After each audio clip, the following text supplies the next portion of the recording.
truth is the most convincing story that maps onto reality, and that's why the central narrative is falling apart. Right now in the United States, people should not be walking around with masks. We must see the central narrative for the fiction that it is. We are Americans. While elections are sometimes messy, this was a secure election. The founders began the fight for human liberty and self-governance, and it's up to us to finish the job. I'll tell you what, we are in a truth emergency right now. This is the end game.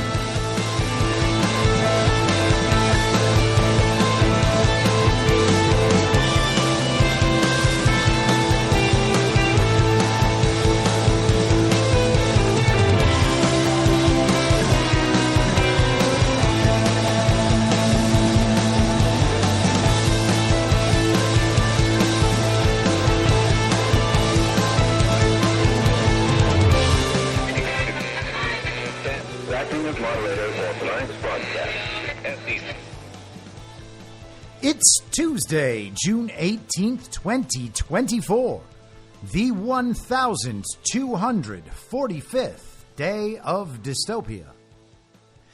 I'm your moderator, Chris Paul. Let's be reasonable. A warm welcome and hello to all of you listening to the podcast through a paid subscription at imyourmoderator.substack.com.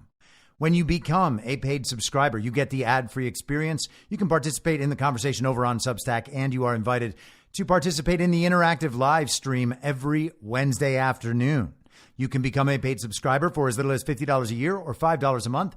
But if you can't or you don't want to, please continue listening to the podcast for free on Substack, on a wide variety of podcast platforms, and of course, on Rumble. All I ask is that you share it with your friends. You can find the links to the podcast, the writing, the social media, and the merch site by visiting linktree.com/I'mYourModerator. Anyone who understands the roller coaster we've been on these past few years knows we haven't reached the end yet, and there may still be hard times to come. And as we add $1 trillion to the national debt every 100 days, we could be headed for some shaky financial times. If you're like me, you're figuring out how to diversify and make sure some seeds are planted for whatever may come.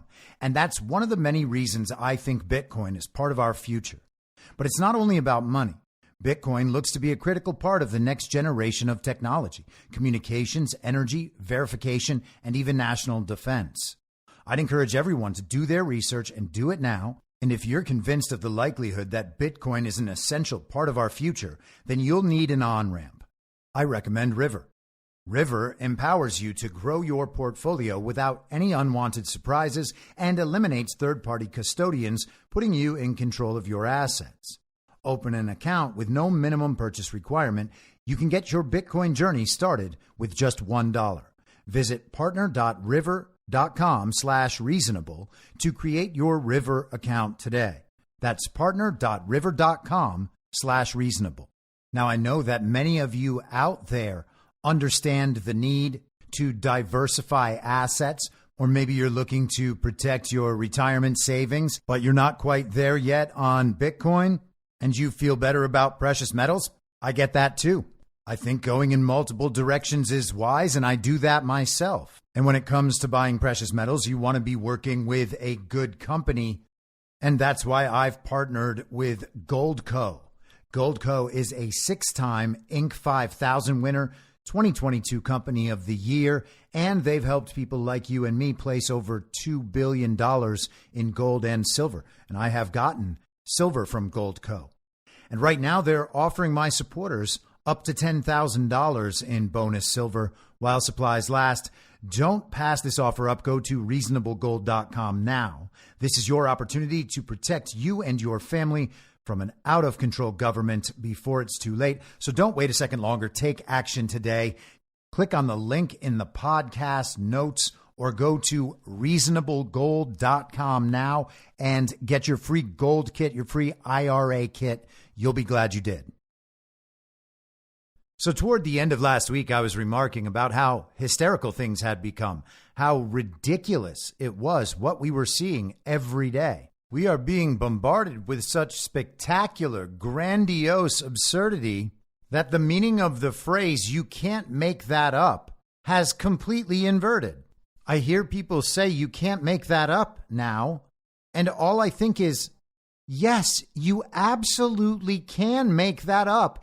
And in fact, the thing you're saying you can't make that up about is almost certainly made up. But you can't say that.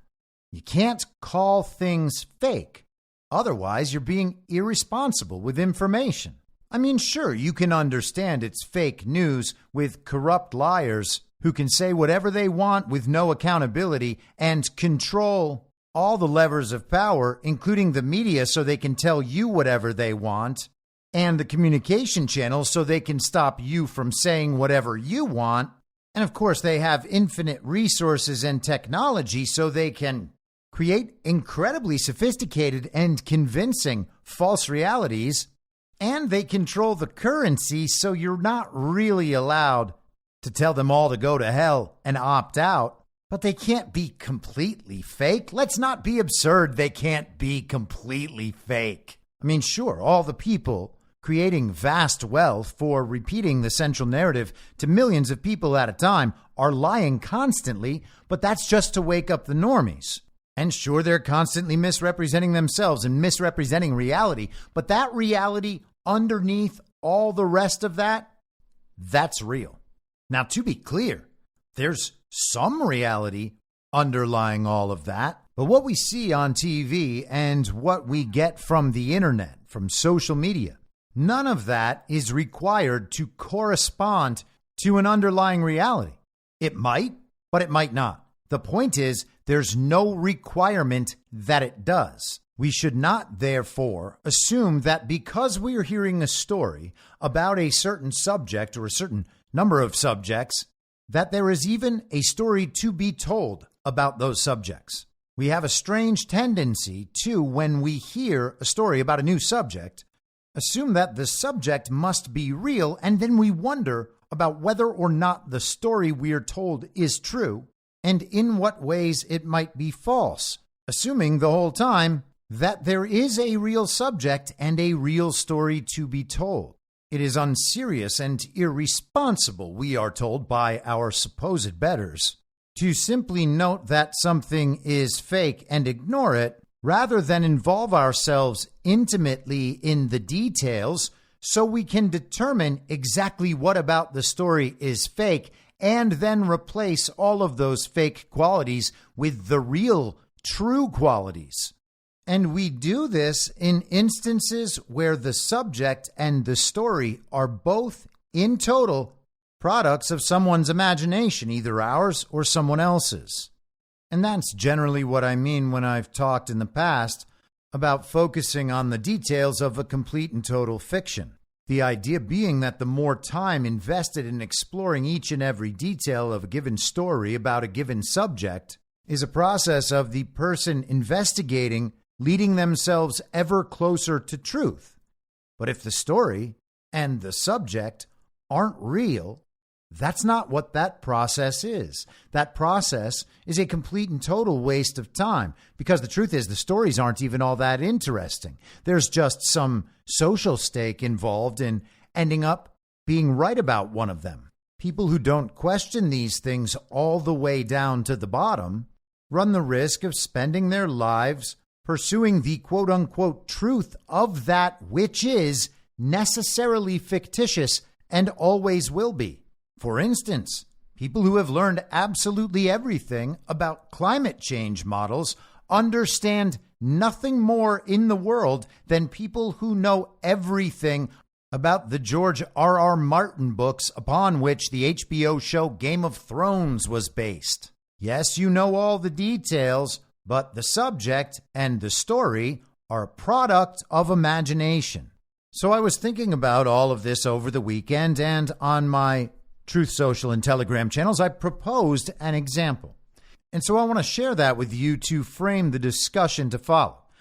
We can certainly imagine a scenario where we are told by the authoritative source that a new land has been discovered, an island in the midst of a vast ocean. No one had ever reached this island, but now it has been discovered, and it turns out there are people there.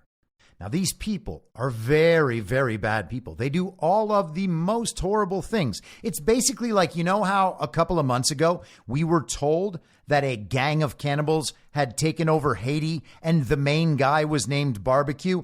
Now, clearly, most of that was bullshit, but a bunch of people were ready to go to war with Haiti in order to save people from Barbecue and his gang of cannibals. They were ready to go to war with an island country they'd never been to, they knew virtually nothing about, other than that it's extremely impoverished, just because the TV told them there were cannibals taking over. And yeah, Haiti's a real country.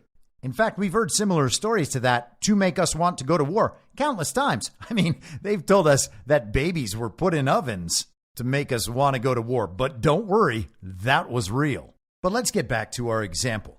Brand new island nation. We never knew it existed. Bunch of people on it. Those people, terrible. Think Barbecue the Cannibal in Haiti, but worse. Way worse. They were everything bad you can ever imagine. And within a few weeks or a few months of us hearing about this new land for the first time, the country was totally prepared to wipe that new land right back off the map. What have those people on the new land done now? Wait, what's this? A commercial for one of their cannibalism restaurants? Well, that's totally inappropriate. We need to bomb the shit out of those people. That's the final straw. And if you're not ready to guarantee we'll fight this war for as long as it takes to wipe that new land right back off the map, well, then I guess you support cannibal restaurants. Now, at some point, cooler heads might prevail. People might begin to wonder if maybe there was not a better way. Isn't there some way that we could solve this cannibal restaurant problem on this new island nation without wiping them back off the map? I mean, sure, they're evil people, but no one's ever even offered them the opportunity to receive feminist dance therapy. Now, around this time, it could become apparent to virtually everyone that everything we'd been shown and told about this new island nation couldn't be substantiated. It didn't make any sense. Every time we asked for evidence, can't you prove to me that they're doing this?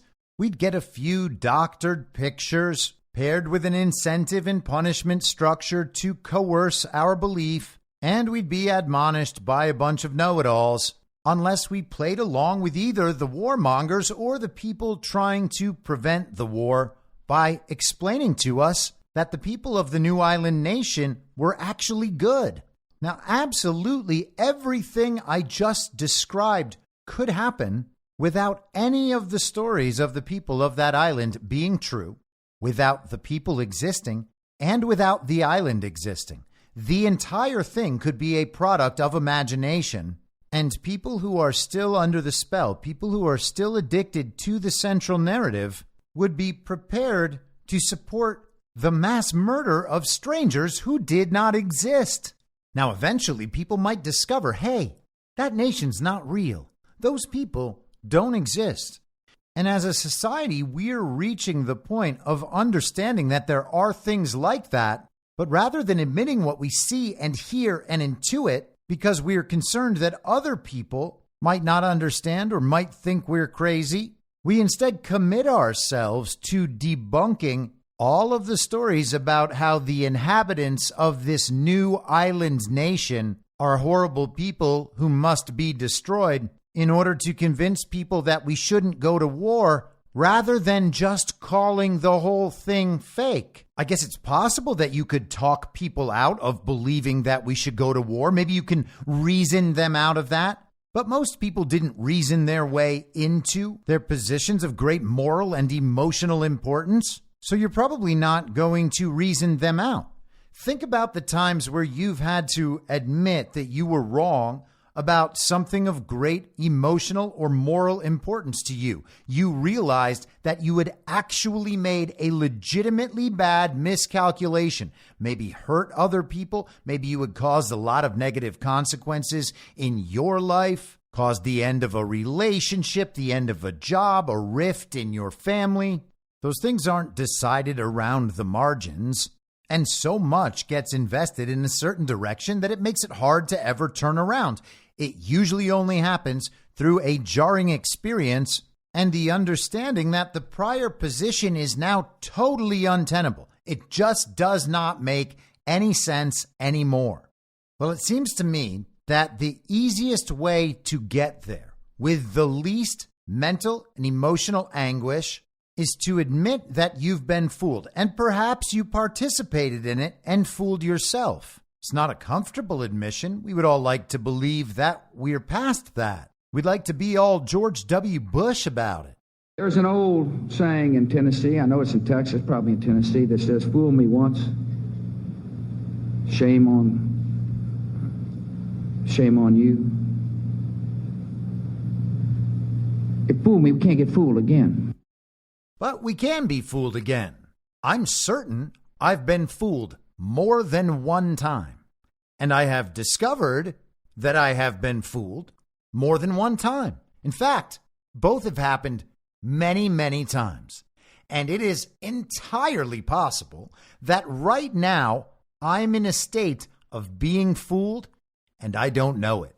And the thing about me is I don't like being fooled. So when I am going to adopt a new belief about something, I really want to check that thing out. And the truth is, I'm probably fooling myself about how diligent I am in holding myself to that exact principle. But that's how life goes. The point is, it's important to understand the depths to which we can be fooled. And in order to mitigate that, so we won't be fooled again, it's really important to be cognizant of just how many of the foundational beliefs upon which any new belief is based might themselves be in doubt.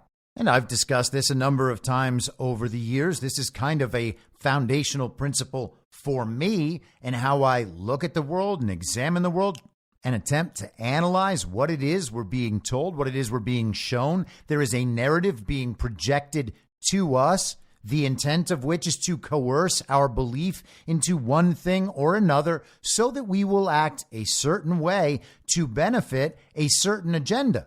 We can understand those things and work backwards from there. And oftentimes, what it is they're convincing us to believe underneath the branding and the marketing and the emotional meaning to which you might correspond or not is the underlying truth of a certain story about a certain subject. The goal is to convince us that the underlying story is true about a subject that is absolutely real, no matter how we end up feeling about it. How we end up feeling about it is absolutely irrelevant, because once we have agreed to the reality of the subject and the story, we are already active participants working toward the benefit of their narrative efforts in service of the furtherance of their agenda. At some point in that journey toward the bottom of those foundational beliefs, seeing what is and is not real and trying to be honest about what you do know and what you don't, you will eventually discover that the real world effect comes solely from the story, which is why it makes sense to exercise extreme skepticism about the underlying reality itself, because the fastest way out is to understand that the thing you're investigating, the thing you're arguing about, the thing you're making important moral and emotional decisions about is imaginary. But still we are told that it is irresponsible to call things fake, not without proving it fake, because the TV said it's real and we should believe it until they admit otherwise. And so we've reached a very strange phase where people in the truth movement are afraid to consider that things might be bullshit all the way down, while the fake press secretary for the fake president is redefining reality right before your eyes. Now, in a minute, I'm going to play some comments from Karine Jean-Pierre yesterday in the press room at the White House, or so we are led to believe, where she refers to a couple of video clips as cheap fakes. And so let's just briefly review the last couple of weeks on the Joe Biden Delegitimization Tour. You'll remember he was in France for the D-Day celebration a couple weeks back, and there was an incident where the fake president was bending his knees and kind of just froze on his old enfeebled way down to squat, and a lot of people thought perhaps the fake president was soiling his pants. There was also a far less popular and far less viral claim that he was attempting to sit down on an invisible chair. I personally didn't see that, but it's obviously preferable for the regime's fact checkers to be fact checking the fake president on attempting to sit on an invisible chair rather than shitting himself next to the president of France. Now, some of the videos that went viral stopped right after the fake president froze. But in the longer versions, you can see that he ends up sitting down on a chair that is apparently not invisible. And so, wow, the fact checkers and debunkers, they have really shot down that whole story about the invisible chair. And it suggests that Biden was actually bending his knees in order to sit down. In fact, I'll even go so far as to say the pause he makes seems to be the demented old pervert realizing that he had begun to sit down too early and no one else was sitting down with him. And so score one for the fact checkers and debunkers. Definitely not an invisible chair. And I'll even give you an added bonus point for making me think, hey, he probably didn't shit himself. But the thing is, he still looks like a totally enfeebled old man who was clueless as to what was going on around him. And that's a way that people see the fake president and have seen the fake president for years. The next day, Joe Biden gave a speech near a beach where he pretended that MAGA extremists and the European far right were all the Nazis, and Joe Biden and all the people who were working with the descendants of all those Nazis were actually the people who stopped the Nazis. But then again, if you understand the controlled opposition dynamic, you can simply realize that it was all the same thing then and it's all the same thing now. At the end of his speech, the fake president grabbed his Ray-Ban aviators, you know, the ones where he puts them on and transforms immediately into Dark Brandon, that vigorous, scrappy young Scranton Joe who's always ready to take someone back behind the high school gym and fight them. You know, old laser-eyed Dark Brandon, he's about to take it to those MAGA extremists. Get him a nice red Nazi backdrop, have some AI program write him a speech, load that speech into the teleprompters, and pump the fake president up with as much Adderall and Viagra as it takes to get him through 20 minutes of screaming on national television, and just watch him go. Old Ray-Ban Aviators Biden is on the case.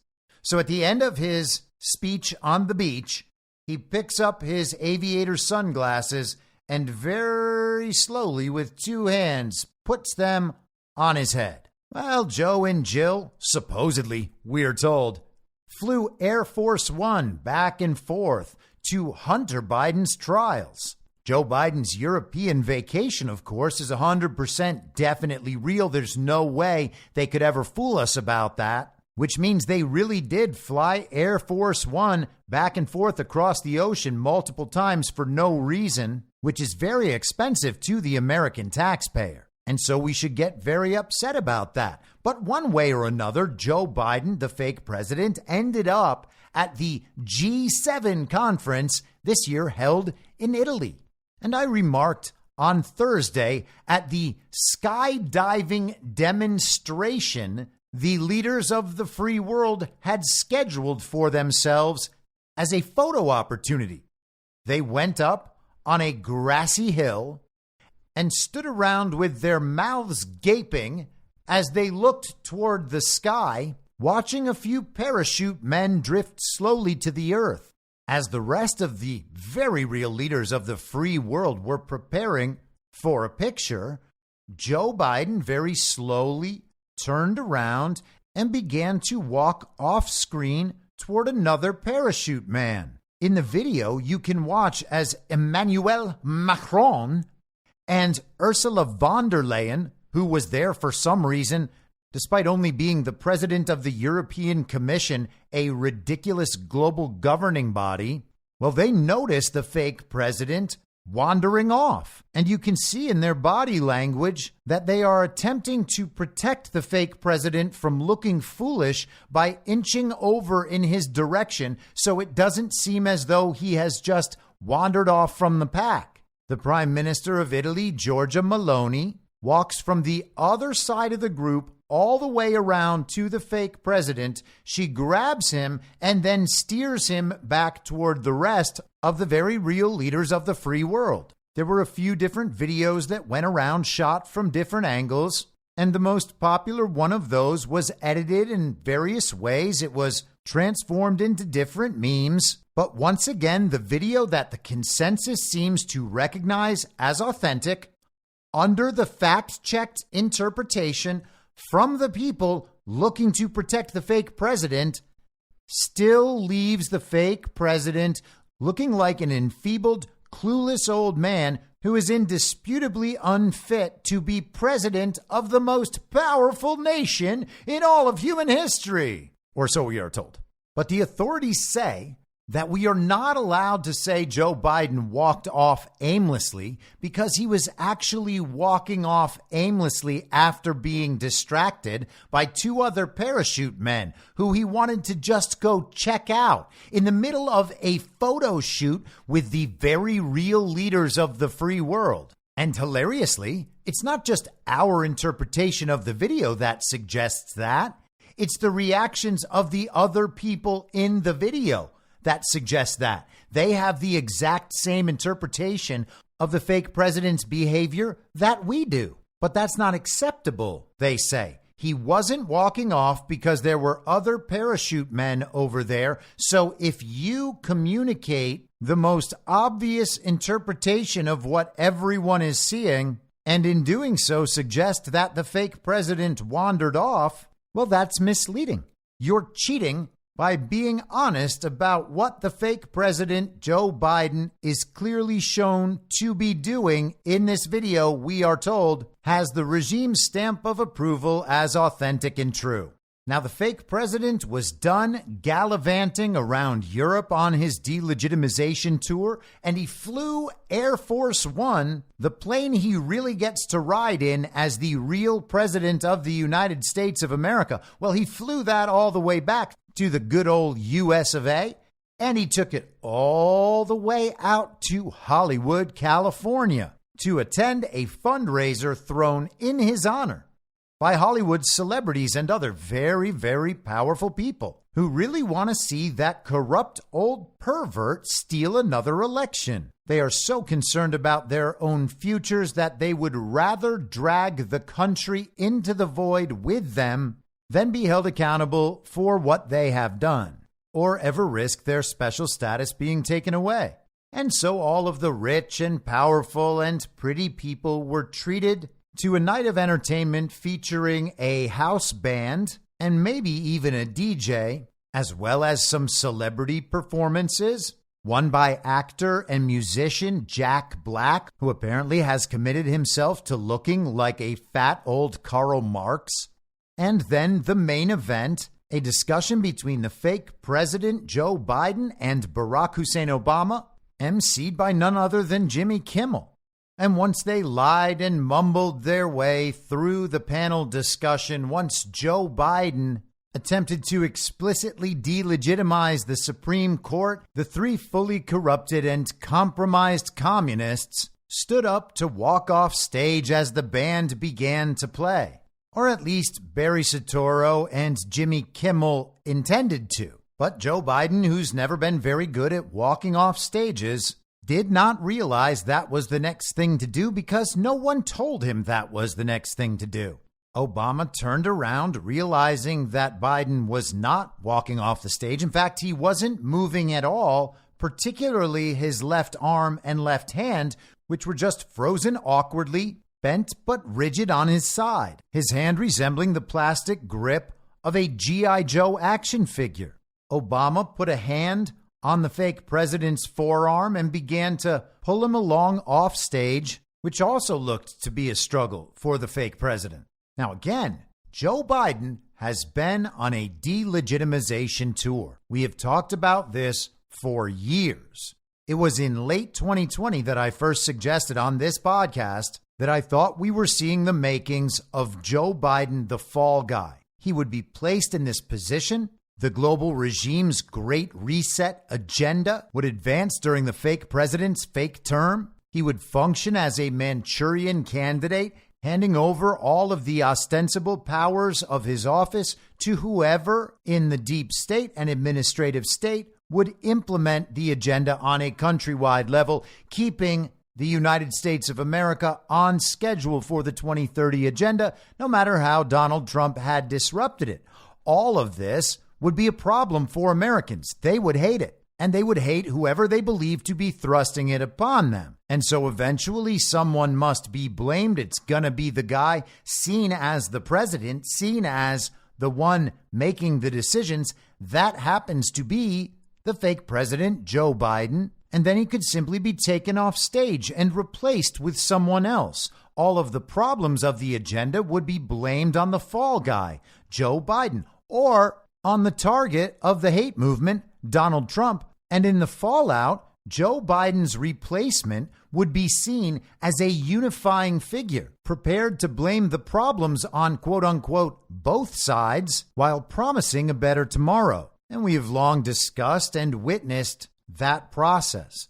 Delegitimizing Joe Biden, allowing everyone who has supported the fake presidency down easy. They can say it wasn't great, but we got a lot of what we wanted. It's certainly better than that other guy. And it's probably wisest of us to change course now so that this thing doesn't become a real problem, because then that means that we'll all be blamed for having supported this. But it's a very delicate situation. If you do it too early and you replace him too early, well, then the replacement starts to take the blame for what the fake president has done if the replacement is unable to quickly turn things around. And the replacement might even be spoiled before the election. You can't remove Joe Biden before the primary process because then there's an open primary battle. And who knows how the country's going to take that? Plus, there's that whole problem where the whole thing's actually fake. Donald Trump didn't participate in a real primary on the Republican side. He's said to be the nominee. Joe Biden didn't participate in a real primary on the Democrat side. He's said to be the nominee. The truth is that neither party cares. Donald Trump is going to go in to be sentenced by an acting judge after being convicted in a fake trial for a crime they made up. And it seems like they're going to tell Donald Trump he has to go to prison just 4 days before the Republican National Convention. And the Democrats are planning on, quote unquote, virtually nominating Joe Biden. The popular understanding right now is that they would even stick with Biden through the convention to simply name one single replacement after the convention that would then be framed as having breathed new life into the Democrats' chances. At least for president, of course. Down ballot, we're going to be told the Democrats are in great shape the whole time. Of course, the country wants divided government.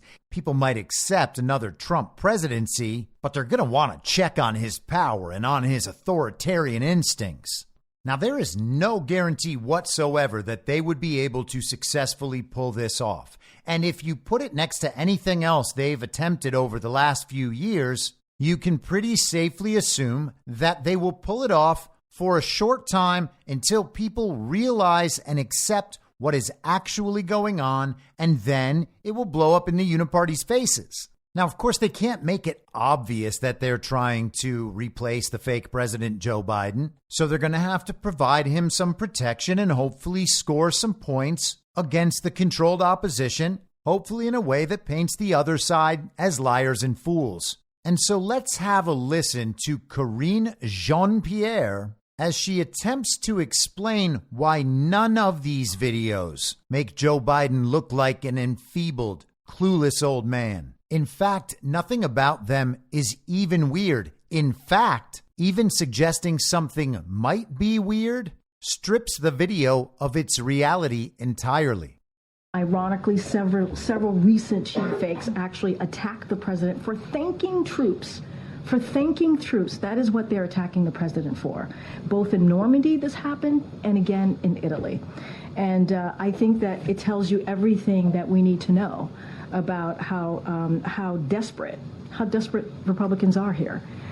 Instead of talking about the president's performance in office, and what I mean by that is his legislative wins, what he's been able to do for the American people across the country, we're seeing these deep fakes, these manipulated videos, and it is, again, done in bad faith.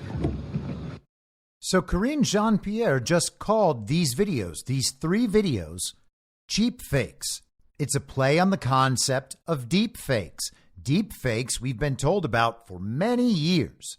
They would be productions of CGI or AI, videos that would show someone doing something that person never actually did. In fact, it's possible to create a video of someone doing something where the person himself or herself doesn't exist either. A piece of video potentially conjured up out of nothing, portrayed as real, and accepted as real in order to achieve some narrative purpose or cause some reaction in the person who watches it.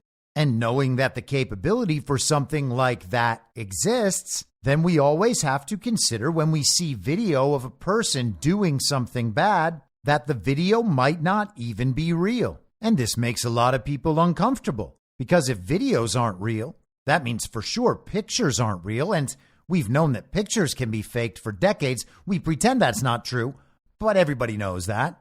But if videos and pictures aren't real, then we're really creating an impossible standard for evidence that things are happening somewhere else. Like if, for instance, we start thinking that maybe the videos depicting events in the Russia-Ukraine conflict or the Israel-Gaza conflict or anywhere else aren't real, well, then we would have to doubt whether or not the wars themselves are real. And the wars have to be real.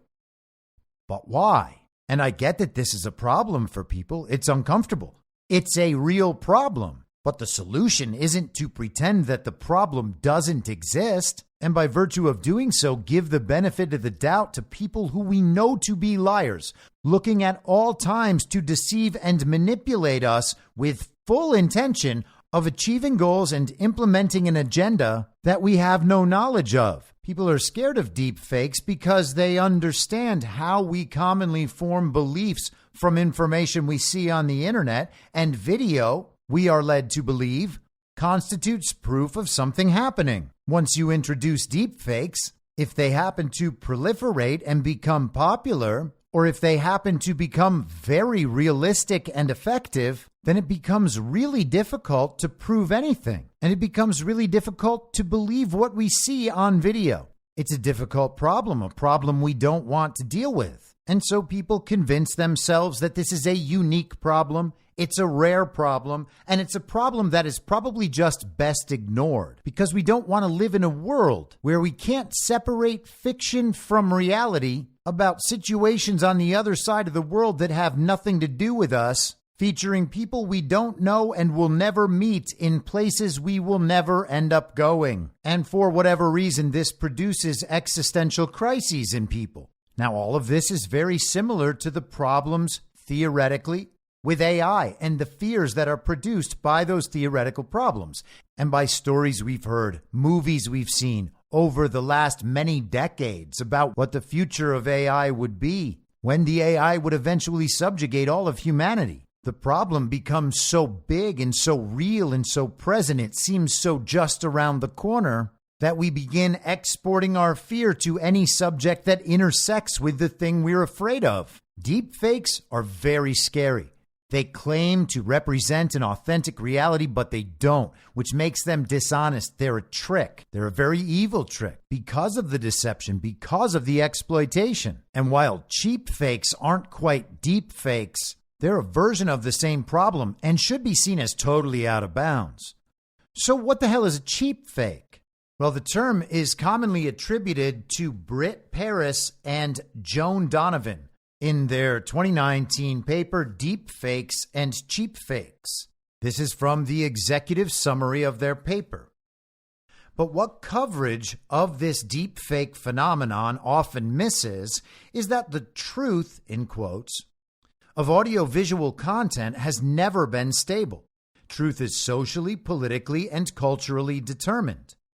Deepfakes, which rely on experimental machine learning, represent one end of a spectrum of audiovisual AV manipulation.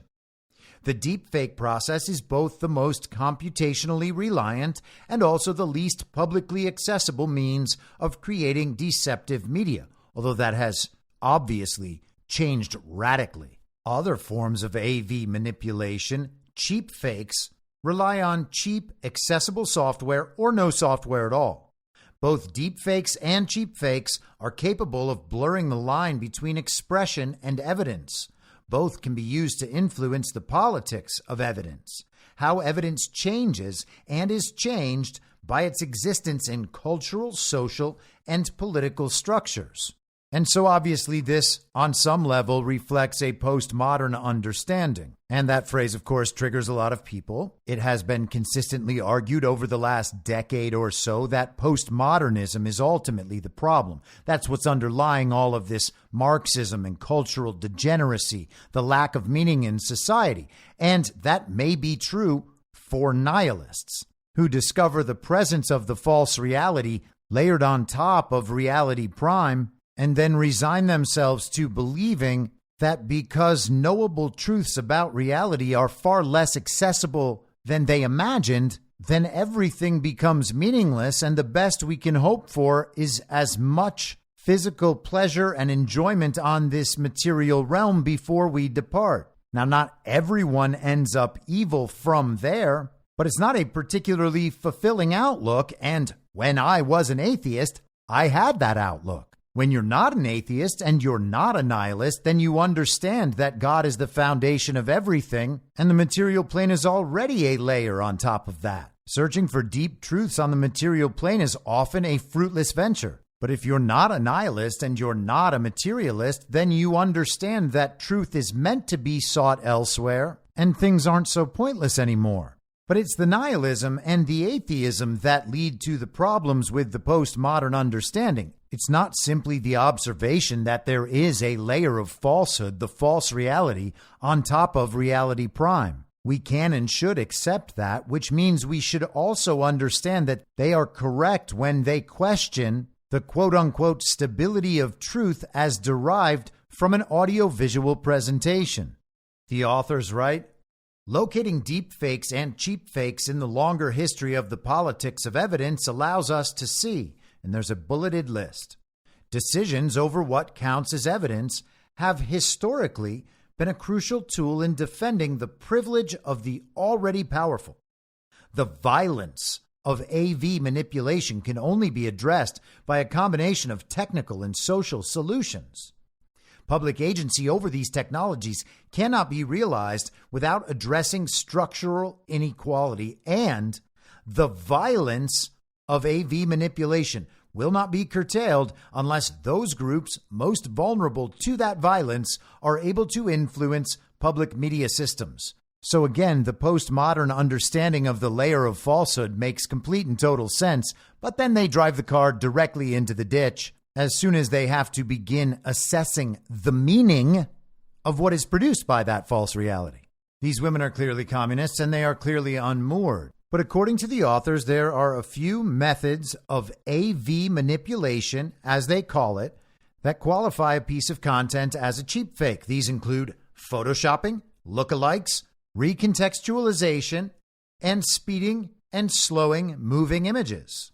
They write each technical toolset described was previously only available to experts, but in the content of technological advancement and widespread social media use, these technical toolsets are more accessible to amateurs and their outputs reach larger scales at higher speeds. They then go in depth with examples of each, stating that the examples show how the structural power of manipulators and subjects determine how media can be read as evidence that justifies physical, sexual, and political violence. They produced this report for an organization called Data and Society. This is datasociety.net, where the article is featured. Harris and Donovan, it says, argue that we need more than an exclusively technological approach to address the threats of deep and cheap fakes. Any solution must take into account both the history of evidence and the social processes that produce truth, so that the power of expertise does not lie only in the hands of a few and reinforce structural inequality, but rather is distributed among at-risk communities. So a bunch of bullshit. Hey, we've got this problem. What we need is more government control to enact more communism, thereby making everything fair for everyone. And so the claim that the fake press secretary of the fake administration must be making is that the people spreading these videos around that the consensus accepts as real and authentic videos are editing the framing of the videos or the length of the videos or recontextualizing the videos. And because the authors argue that there is a spectrum from deep fake to cheap fake, and we know deep fakes are very scary and very dangerous, in addition to being very dishonest, well, this is just a lower version of that very same really bad, really scary, really dishonest thing. But the problem is, even with the unedited video, accepting the framing of those people looking to protect the image of the fake president, accepting their framing of what is being shown in the video and what Joe Biden was actually doing, the video clips still make Joe Biden look like an enfeebled, clueless old man. And more importantly, virtually everyone already understands that. Yes, you will find standard issue villagers and you will find wannabe elites on the uniparty right and the uniparty left that will pretend that's not true, that Joe Biden is actually a very sharp, vigorous, vibrant old man who is providing exactly the sort of the sanity and decency and stability we were promised. In the speeches he was making in front of 20 people sitting in their little COVID circles at his 4 rallies before he received the most votes of all time. The regime broadcasts Joe Biden's weakness and illegitimacy every day while gaslighting anyone prepared to notice it and speak up. Because if everyone agrees that Joe Biden is actually that incompetent, that weak, that corrupt, that compromised, that enfeebled, clueless old man, well, then we would be in a pretty dangerous situation. And we might begin to wonder about the people who put him there and the people who still speak to his legitimacy and the people who still do what he says people should do. And so it's no surprise that people want to get that soft landing and get him out of there. But it's a little jarring to people that it's becoming so blatant. Yesterday, the Daily Mail ran a headline, "Secret Democrat Plot to Replace Biden Revealed. How Clinton, Obama, Pelosi, and Schumer would topple the aging president and when they do it." Nearly every time President Joe Biden appears in public these days, he fuels the chatter. Will aging Joe bow out of the 2024 race? Will he be forced to step aside? In the latest incident, former President Barack Obama was seen on Saturday reaching for Biden's hand and seemingly guiding the 81-year-old commander-in-chief off the stage at a Los Angeles fundraiser. And that came after Joe Biden stood motionless and staring blankly for a full minute at a Juneteenth celebration at the White House on Monday, as others sang and danced around him. Eventually, Philonise Floyd, brother of the late George Floyd, noticed Biden's concerning pause and wrapped his arm around to help him. And I haven't even mentioned this video yet. Many of you have probably seen it. Joe Biden is at the White House watching some extravagant band performance from the VIP section up front as though he was holding his own mini Coachella. So the enfeebled, clueless old man pretending to be president was next to the woman pretending to be vice president and the man pretending to be her husband. And next to them was an actor or something named Billy Porter who pretends to be a woman and was wearing a dress. On Joe Biden's other side is a man we're told is the brother of George Floyd, the star of one of the biggest psyops in world history. A man who we're told was murdered by a racist cop despite the fact that he died from a fentanyl overdose and everyone knows it, and people just pretend, well, yeah, George Floyd still might have gotten murdered by that policeman. I mean, he was kneeling on that enormous man's neck, and everybody knows that is a recipe for immediate death. Or at least it was when they filmed that exact same scene in a 2016 episode of Orange is the New Black. So that makes now 4 cheap fake videos in the last 2 weeks. Karine Jean-Pierre further self-victimized by claiming that Joe Biden was actually thanking the troops in 2 of those videos. The one where he was attempting to sit down in Normandy and the one where he was wandering off toward a parachute man in Italy. He was thanking the troops in both of those scenarios. So you're actually committing a moral atrocity by observing that the videos clearly show him to be an enfeebled, clueless old man. But let's return to the Daily Mail. White House spokesperson Andrew Bates is denying that Biden froze in the viral video, calling it a cheap fake memo. I don't know what that means. Being spewed by the media. But it seems no matter how much cold water the Biden campaign or Democrat Party throws on this raging fire of speculation, Americans will not be put off the great Joe Biden replacement theory. It's the idea that somehow, some way, the president will be swapped out as the Democrat Party's candidate ahead of the 2024 election. Skipping down. Now, a last-ditch effort by Biden's backers to silence his critics inside the party may prove to be his ultimate undoing. According to Democratic bigwig, Obama campaign guru David Axelrod, the Biden team scheduled one of the earliest presidential debates in history, June 27th on CNN, to prove to naysayers that Joe's not going anywhere. But the gambit carries tremendous risk. While an efficient debate performance by Biden could help rally Democrats behind him, a significant misstep would only stoke more replacement chatter. Now, DailyMail.com has learned that if Joe stumbles in that first face-off with Trump, or if his polling numbers keep falling, it'll take a united front of the liberal grandees to make Joe throw in the towel. The only people who could force him out would be Barack Obama, Bill Clinton, Nancy Pelosi, and Chuck Schumer. One Democrat strategist told DailyMail.com. It would have to be the 4 of them collectively. And the process would be high risk. Democrat strategist Joe Klein in the article fantasizes that the candidate to emerge would give an inspirational speech to the nation at the Democrat National Committee where Joe accepts the nomination, but the American people understand that a new hero has arrived. Their savior has appeared, and now power must be transferred from the old school legend to the newcomer. Barack Obama, Bill Clinton, Nancy Pelosi, and Chuck Schumer would all have to agree about who the pick was, and then that person will give a big, important speech at the Democrat National Convention, and afterward, the television will tell us, this right here, this is the guy. Just kidding. It would obviously be a woman or a man pretending to be a woman. One person everyone is certain it will not be is Kamala Harris, of course. That person would not be Vice President Harris, according to sources who observed that Harris has already had to fend off a push to replace her on the ticket. It doesn't just become Kamala. Kamala only becomes the nominee if Biden dies, one blunt consultant said.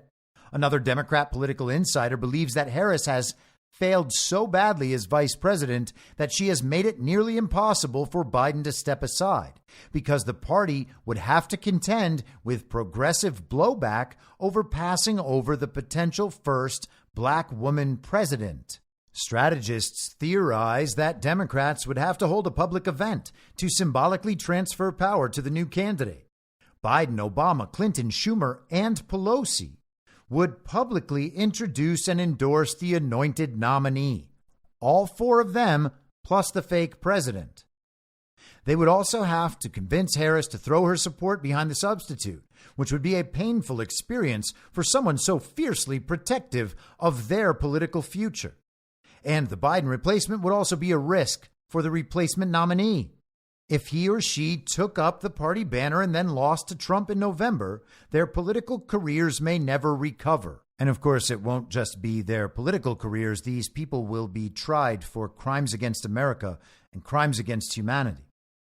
All Democrats may have some painful decisions ahead.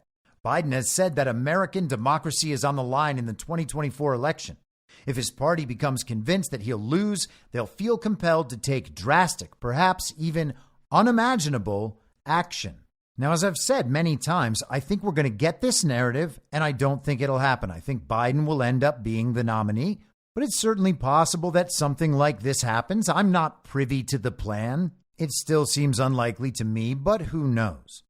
Now, what really caught my attention about this framing is the need for approval and involvement of these four people collectively in agreement: Barack Obama, Bill Clinton, Chuck Schumer, Nancy Pelosi. Why would it be them? I mean, yes, it's two former presidents, a former Speaker of the House who is referred to for some reason as Speaker Emerita, like she just gets to keep pretending to be Speaker even though she's not Speaker, and the Senate Majority Leader, who is said to be presiding over that corrupt and illegitimate body. The products of stolen elections in Georgia being the only reasons he's considered the majority leader.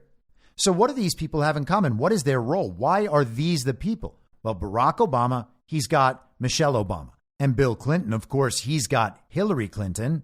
But who's Nancy Pelosi's candidate? Who's Chuck Schumer's candidate? Well, Nancy's is pretty easy. Gavin Newsom is basically a family member, and he's considered one of the front runners. Who's Chuck Schumer's candidate? Well, Chuck Schumer is a senator from New York. I guess it could be Andrew Cuomo. It seemed like a few years ago it would have been Andrew Cuomo.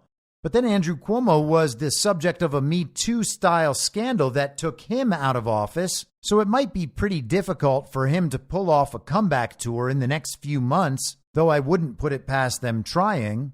And then you've got more of a long shot in Michigan Governor Gretchen Whitmer, who Chuck Schumer selected to give the response to Donald Trump's State of the Union in 2020.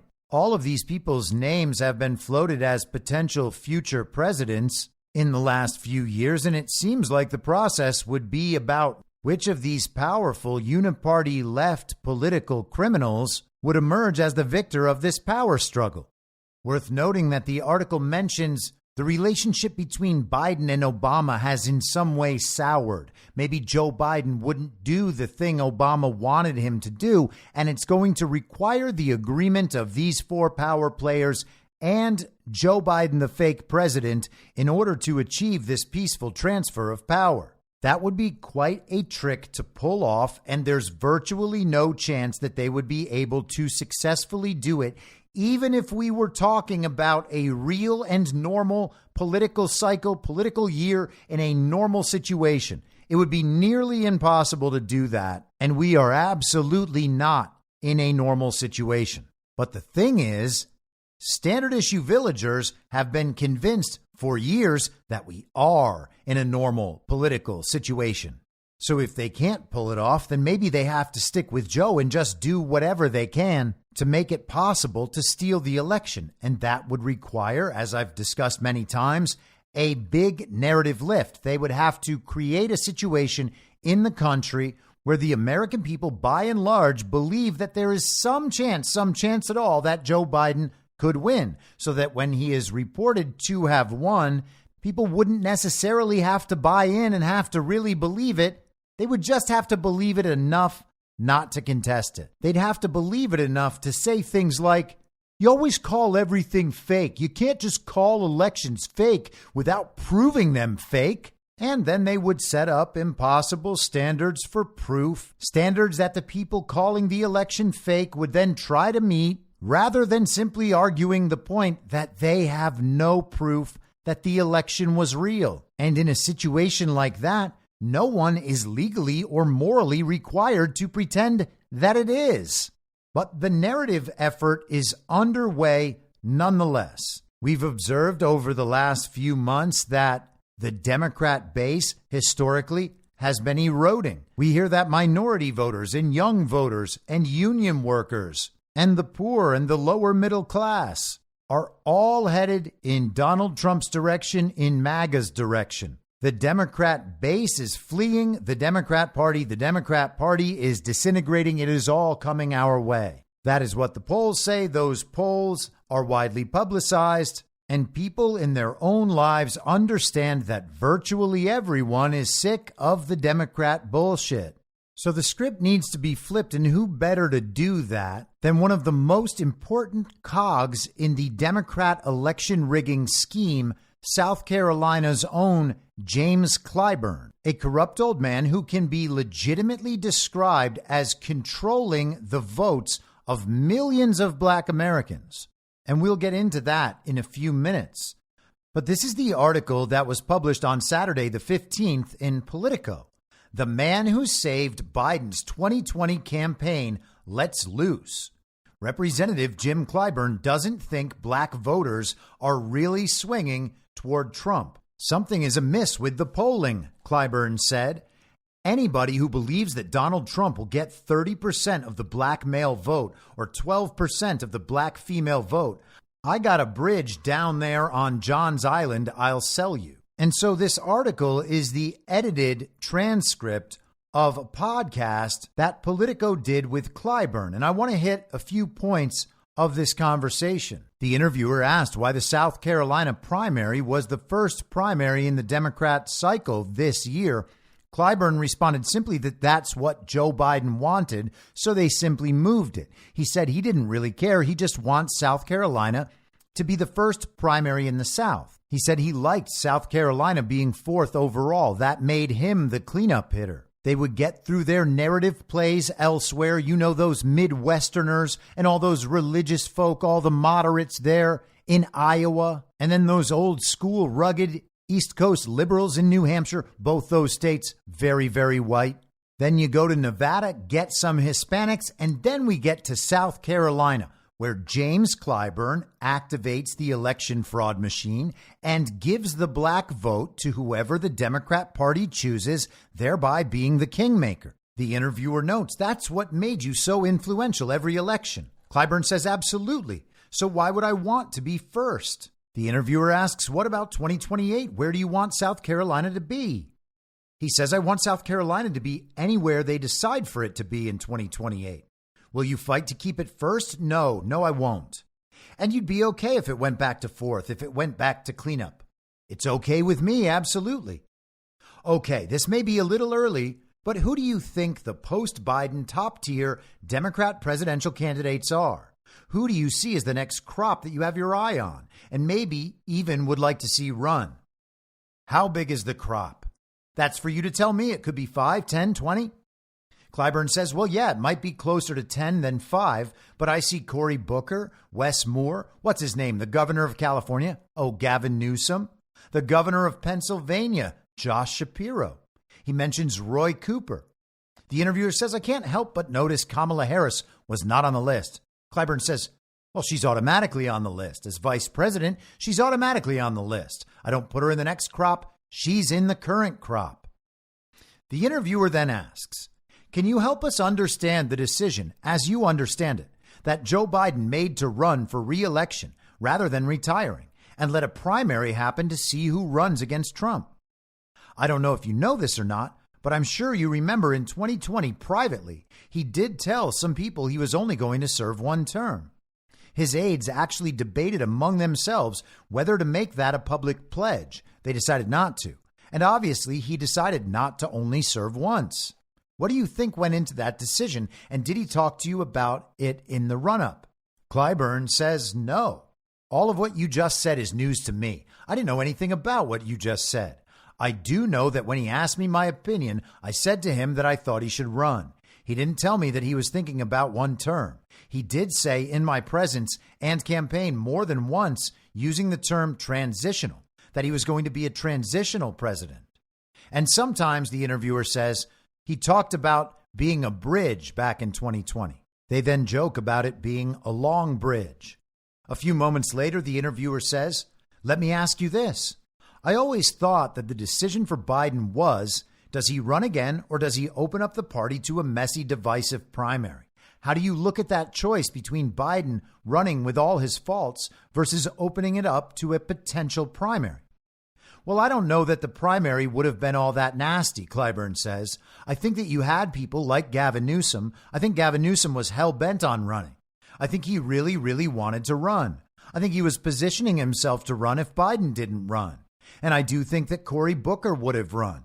I think there would be a big contest. I'm not sure the vice president would be the only woman in the race. And Booker, by the way, is one of those other candidates that could be aligned with Chuck Schumer. He would definitely help with the Democrats' race quota because obviously they still really care about that stuff. The interviewer asks, do you think it could have produced a candidate as strong or stronger than Biden?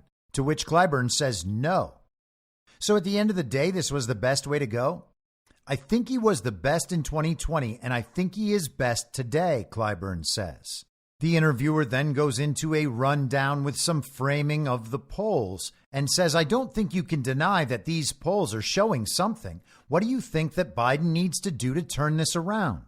Clyburn responds, I don't think he needs to do anything but what he's doing. I think Joe Biden is doing exactly what he needs to do to win re-election.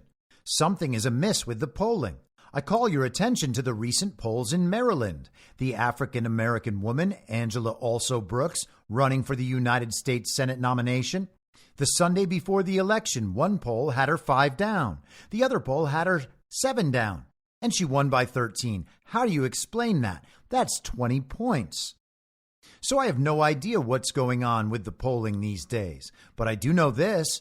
The polls did not have John Ossoff nor Raphael Warnock winning Georgia, and then both of them won. The polls did not have Lucy McBath getting 87% in that district, but she did. Anybody who believes that Donald Trump will get 30% of the black male vote or 12% of the black female vote, I got a bridge down there on John's Island I'll sell you. Does it worry you at all? The interviewer says, do you think it's something that the campaign needs to be spending any time on and resources on, or do you think it'll just naturally tighten as we get closer to the election? I'm going to tell you what concerns me, Clyburn responds. What concerns me is the disinformation and misinformation that's being peddled out here. What really concerns me is a fact that for some strange reason, the media are more concerned with trying to balance stories rather than report the facts. That bothers me to no end. So it's all disinformation, you see.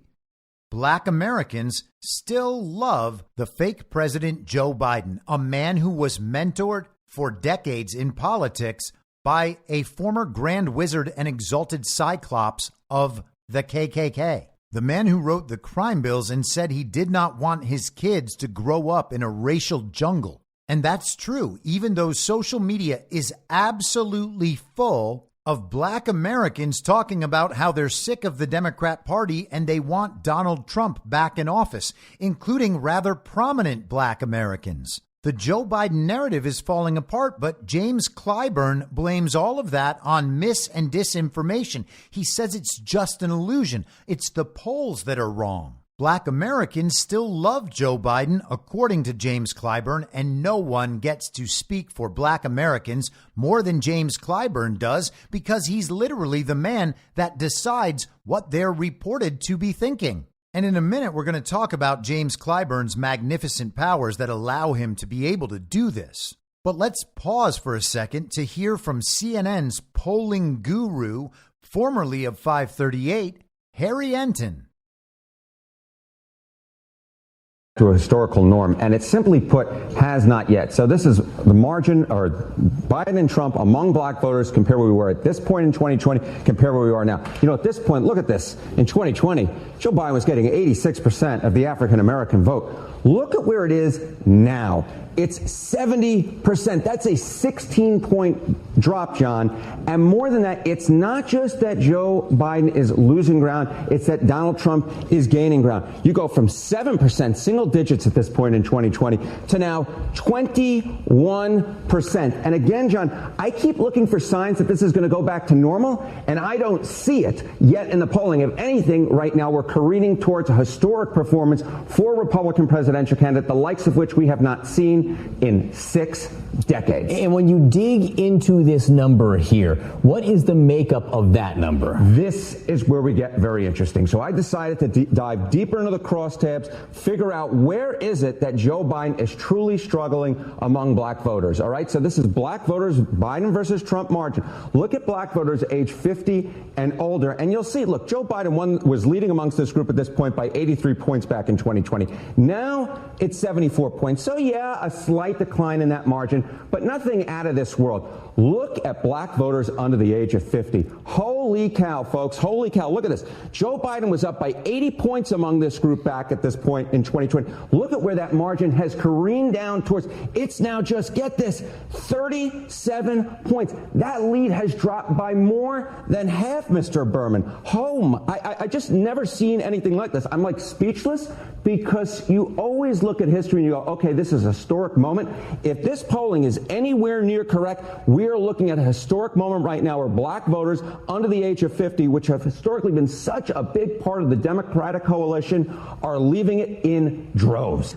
So those are the polls that James Clyburn is referring to. Those polls are fake. That is the new official story about polls when it comes to black voters. There is no way that black voters could possibly vote for Donald Trump. Therefore, the polls are wrong. How do we know this? Because we know that Donald Trump is racist, and black voters, well, they don't vote for racists. They vote for the man who was mentored by a Klansman. Now, people don't know how Jim Clyburn knows these sorts of things. They assume it's because he's old and black, which makes him wise. And that's because James Clyburn pretends that the reason is that he's old and black, which makes him wise. But he knows that's not really the reason. This is from Sunday over at theconservativetreehouse.com. The guy who organizes ballot counting says election results will not match polling. So this is the article from Sundance. Hopefully readers here know exactly who James Clyburn is and what his function consists of within the Democrat Party election process. Remember, elections are no longer about votes. Modern elections are about ballots. And I don't really like this distinction, but it's become common enough that we'll just go with it. The election winner is not the person who gets the most votes. The election winner is the person who collects, submits, and counts the most ballots. The contest for electoral victory is who gains the most ballots, not votes. That said, at the end of the ballot harvesting operation in the key state counties for Democrats, there are precinct workers who are then tasked with counting those ballots. The number of ballots needed to change the outcome of the election is essentially the determining factor in how many ballots the precinct workers in the key districts count. Most of the regional precinct workers in the key counties that change the elections are affiliated with and originate from the AME Church Network.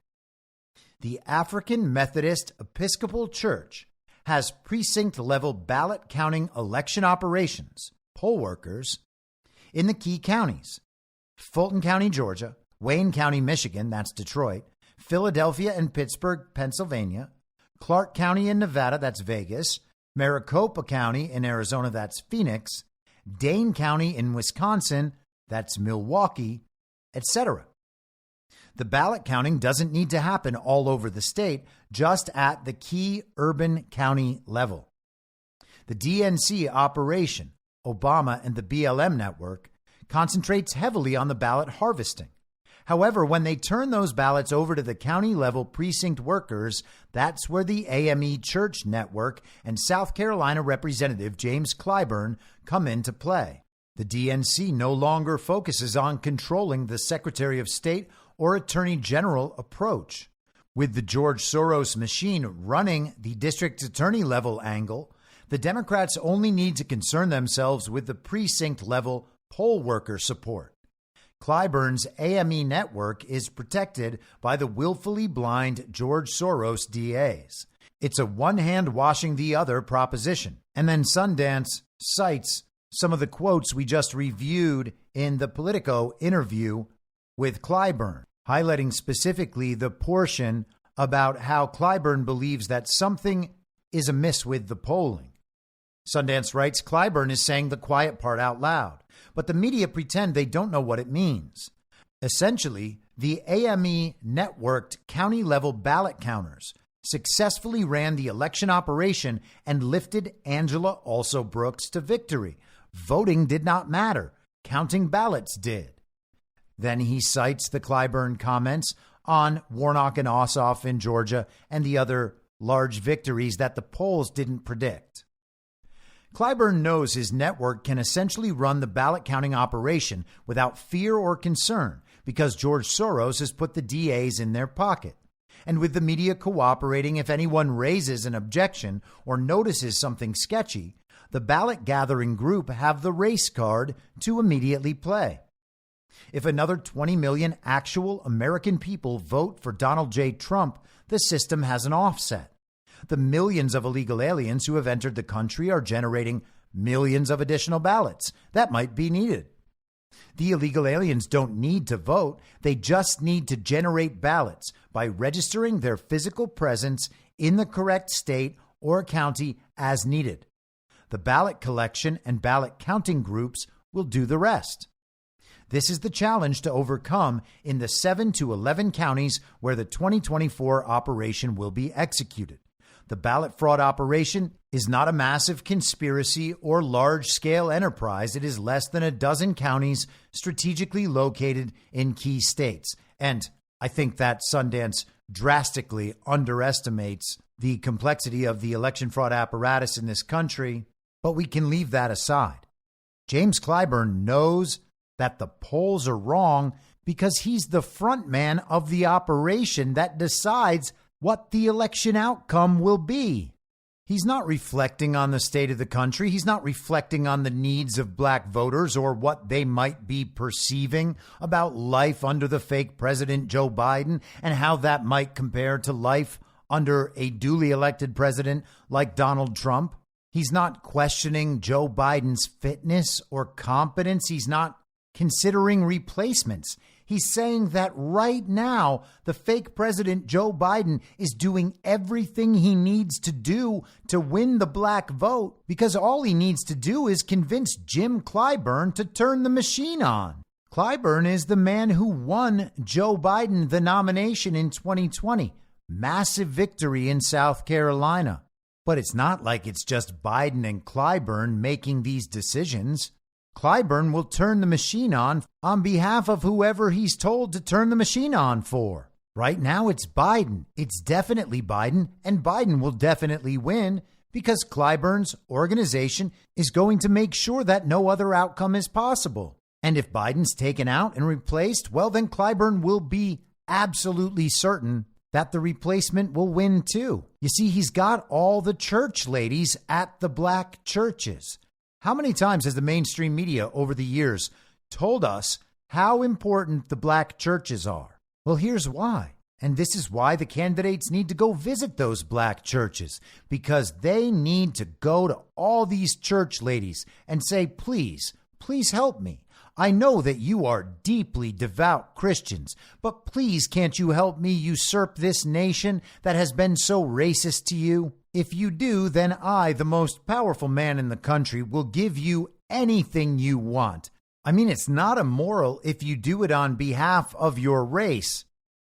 I mean, it is race. Well, no, it's not racist because they're black and black people can't be racist. That's what we've been told. And if that narrative breaks down, and it seems like there's less organic support among black people, making it harder for the narrative to support, say, 95% of black Americans voting for the man who was mentored by a Klansman, well, then you need to make use of one of the greatest psyops of all time to remind all black people everywhere just how very racist white people are, just not the white people with little D's next to their name who are dead set on stealing the vote of all black Americans.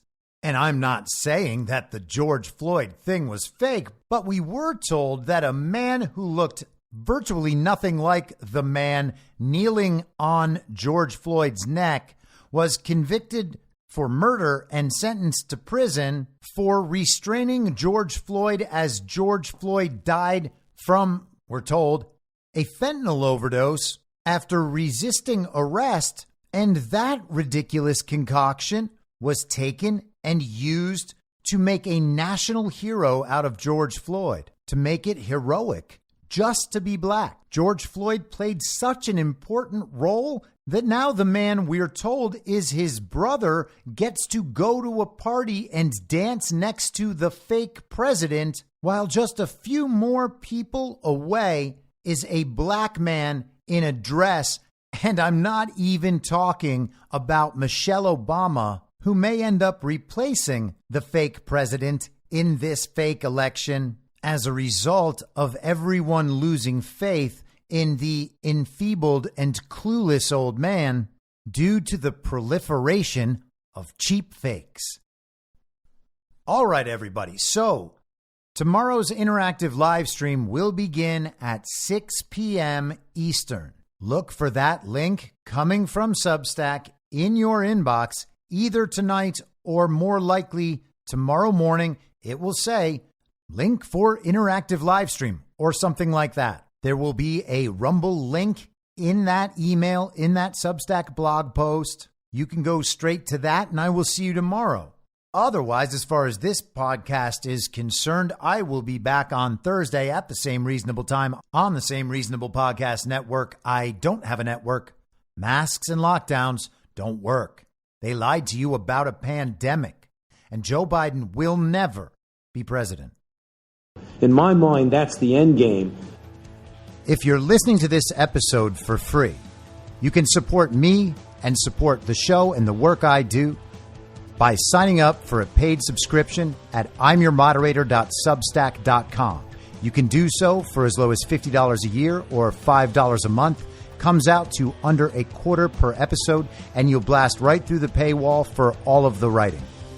The merch store is www.cancelcouture.com, and you can find everything else by heading to Linktree, linktree.com/imyourmoderator. And I'll see you soon out on the range.